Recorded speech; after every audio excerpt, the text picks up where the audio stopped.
今日はタスカムさんのソニックビュー24の機能解説動画の撮影用の機材としてポータキャプチャー X8、 撮影班の人数も少ない中すごく頼りになる、録音機材としてこちらを使わせていただきました。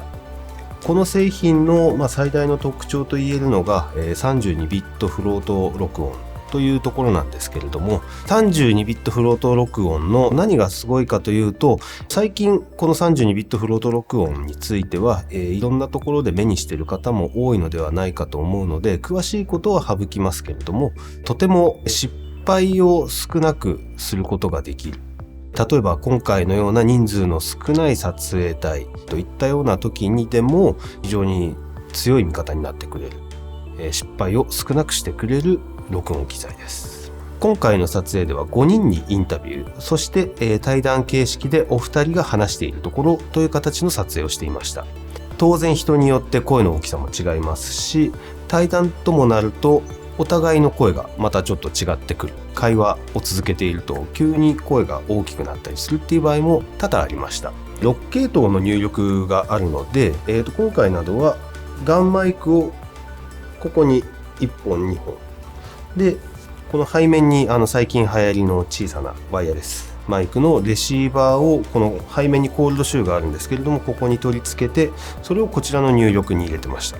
例えばワイヤレスマイクだけに頼っていった場合などは、ワイヤレスマイクにトラブルがあった場合はもう全ての音がダメになった状態になってしまいます。ガンマイクとワイヤレスマイクを同時に使えるような、この6系統の入力があるというのは非常に心強いところですね。最近どんどん新しい機材が出てきていて、どんどん便利になっていっています。例えば今回のこの32ビットフロート録音ができるっていうところも大変便利にはなっているんですけれども、まずこれを勘違いしないでおきたいなって、自分にずっと言い聞かせているところは、機材っていうのはあくまでもミスをリカバリーするために便利な機能を搭載しているわけではないというところ。当然そのリカバリーしてくれるという面もあるんですけれども、しっかりと機能を把握した上でそういうミスが起きないように